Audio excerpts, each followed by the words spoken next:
What's good, y'all? What's the numbers TV? It's your boy Paul Rowe.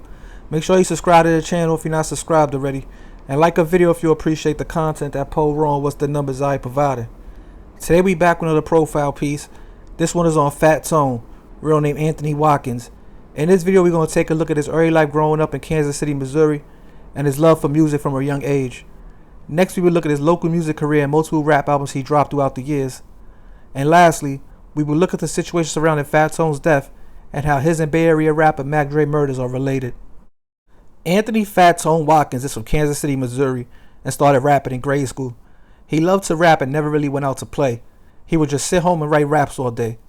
His first rap name was Big Bank because he was so big and loved to have change in his pocket. Growing up, Fat Tone would split time staying in South Kansas City with his mother and on 50th Street in Euclid in the Blue Hills neighborhood with his grandmother. The area in which his grandmother lived was known to have a strong gang presence, and eventually Fat Tone would become affiliated and start running with the 51st Street Crips. In 2001, as he was turning 20, Tone scraped together some cash and went to California to work with a Sacramento rapper named Daniel Killer Tay Curtis. While in California, Tone recorded his first CD named Killer Tay Presents Fat Tone the Vet. The album would give him instant credibility in his hometown in Kansas City. Tone would work extremely hard to promote and distribute his first CD. He went on road trips to other nearby cities and towns where he would pass out posters and sell CDs out his trunk. But in 2001, shortly after his trip to California, Tone was arrested and charged with double homicide in connection with a drive-by shooting that killed a pregnant woman and her unborn baby. He spent 9 months in jail before the charges were dismissed. Prosecutors claimed that the witnesses refused to cooperate. After being released from jail, Tone released his second album. This one was also produced by Killer Tay and was titled The Stick-Up Kid. On some songs on the album, Fat Tone would rap about the murder charges he was arrested for and how he felt about the whole situation. Fast forward a few months later to the early morning hours of October 17, 2003. Fat Tone would find himself the victim of a shooting after leaving a radio station in Kansas City where he was doing a promo interview for a show he had later that night at the Millennium Club. The story was that shortly after 3 a.m., Tone and 4 other men climbed into a Ford Excursion and drove away from the radio station. Concert promoter Chris Littlejohn was driving and had turned south on Main Street from Westport Road when a black Ford F-150 pickup pulled up beside him. The two people in the truck opened fire with a handgun and an assault rifle.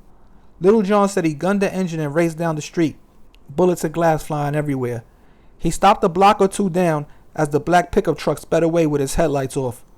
Tone, who had been sitting behind Littlejohn, was the only one hurt. He had been shot in the leg and the back and was taken to the hospital.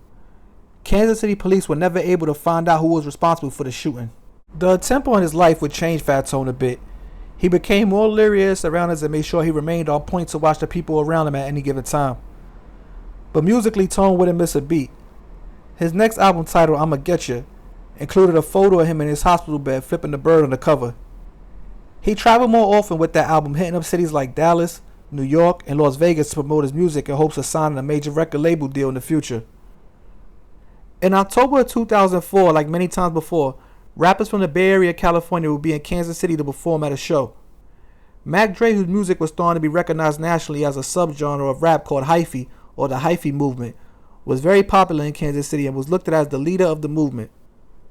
Dre decided to stay in Kansas City after most of the other Bay Area rappers chose to leave town after the show because he had booked a club walkthrough for the next night. After leaving this engagement, Mac Dre and his driver were driving on the highway when a black Infiniti pulled up along the driver's side and opened fire with what is believed to be an assault rifle. The van Dre was riding in plowed across a grass median and into oncoming southbound lanes, where it would roll over and come to rest on his wheels at the bottom of an embankment. Mac Dre was thrown from the wreckage but was determined to have died as a result of multiple gunshot wounds. He was 34 years old. In the following days, police detectives would hear a lot of rumors about who was responsible for Mac Dre's death. Local rappers like Tech Nine and Rich the Factor names came up, but no name came up more often than Fat Tone's. Even though Tone was cleared by the authorities of being involved in Mac Dre's murder after he produced the airtight alibi, the streets were still talking and pointing the finger at him. So much that the lead investigator on the case even called Fat Tone into police headquarters to warn him of likely retaliation. Months after Mac Dre's murder, Andre Mac Minister Dow, a rapper from San Francisco, California, started cozying up to Tone.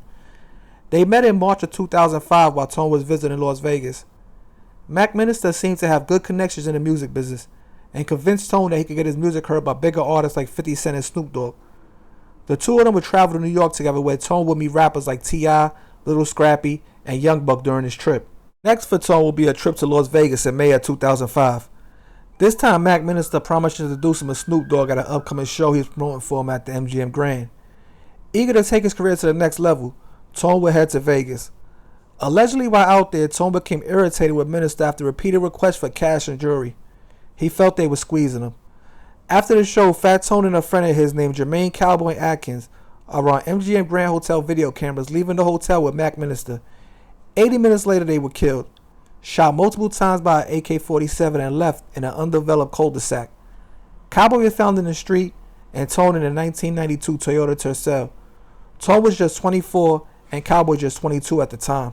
Just a few months later, an indictment and warrant for the arrest of Andre Mac Minister Dow and Jason Colio Mathis for the murders of Fat Tone and Cowboy were released. The two would go on the run, but eventually Mathis would get arrested first, and then Mac Minister was caught after being featured on an episode of America's Most Wanted. They were taken to trial and both be found guilty of the murders of Fat Tone and Cowboy, and were sentenced to 4 life sentences each. During the trial, prosecutors would say that the killings were motivated by revenge, as Mac Minister and Cowboy felt Fat Tone was responsible for the murder of Mac Dre. In recent interviews, rappers from the Bay Area and Kansas City will all go on record and say that Fat Tone didn't have nothing to do with Mac Dre's murder. Even local law enforcement says the same thing. But yo, it's What's the Numbers TV. There's a quick profile piece on Fat Tone out of Kansas City, Missouri. Some of y'all might remember who he is, some of y'all might not. Now the reason I'm doing this video because there's not too much info as far as like on Fat Tone, as far as like him before rap, or the different music he released as a rapper, or even the situation surrounding his death. Now Mac Dre, some of y'all might remember Mac Dre from before he got killed, or remember when he got killed. He was basically out of Oakland, California, one of the biggest rappers out of there at the time, still held in a high regard till today. And he was the leader and the founder of the whole hyphy movement. He the one that kicked the door down, had the whole Thiz movement. And a lot of Bay Area and Oakland rappers got down with the movement after, but Mac Dre was the leader and the founder and the one who started the whole wave off. So supposedly there's a song on the internet where they say Fat Tone admitted to killing Mac Dre. That's not true. You can't find a song nowhere on the internet, not on YouTube. It just doesn't exist. But what Fat Tone did have was a record where he was acting like a hater in the video, basically accusing himself of the murder. And in the song he says basically like, I knew Mac Dre, we used to hang out, have a good time. Mac Dre was even on my first album, but he was on Killer Tone's first album. He was on Fat Tone's first album. You know, the one that was produced by Killer Tay out of Sacramento. He was on his first album, so they had a relationship. They knew each other. And Fat Tone really didn't have no reason to kill Mac Dre. You understand?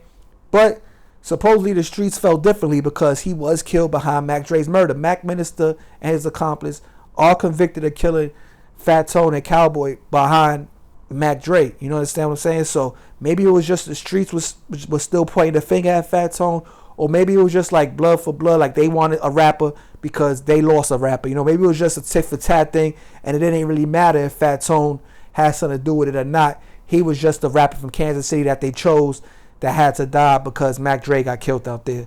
So, you know what I'm saying? I don't know, but that's the story that came out. So, you know, rest in peace to Fat Tone, Cowboy. Rest in peace to Mac Dre. And this was a quick video, you know what I'm saying, for the my Bay Area, Kansas City, different. I'll tell you, I'm doing different areas. I know I got a big following in New York, and next week I got straight New York videos coming out, Jersey, different things like that, Jersey, Philly.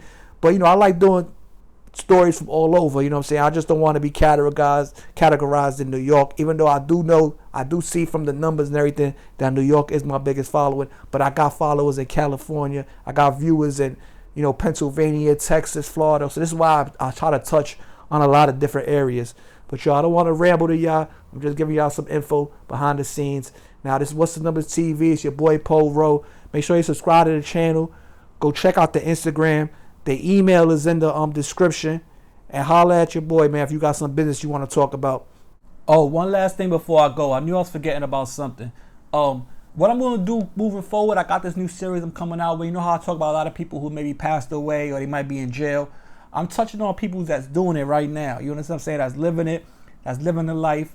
You know what I'm saying? Not the shoot 'em up, bang, bang. People that's doing good things or that got the wave. You understand what I'm saying? If they got some negative stuff with it, I might touch on it, but I'm not really going to go too in deep because they're currently out there in the world. You know what I'm saying? But I am going to touch on some of the people that's out here in the world doing it right now. You know, some of the top, whatever y'all want to hear about, different walks of life. You know what I'm saying? I'm not going to not gonna make it, blow it up too much yet. I'm gonna let y'all see the first one I got coming out. And then if y'all like it, I'll continue with it. And once again, that's something I'm gonna do in a lot of different areas. It's not just gonna be based on one specific city or town or state. You understand what I'm saying? So be on the lookout for that. It's coming next week. I just wanted to, put y'all up on that before y'all see it. It's about to get a little, it's the same type of profile pieces, but these are gonna have a little twist, you know what I'm saying? So be on the lookout for that. Like I said, man, it's What's the Numbers TV. It's your boy Paul Rowe.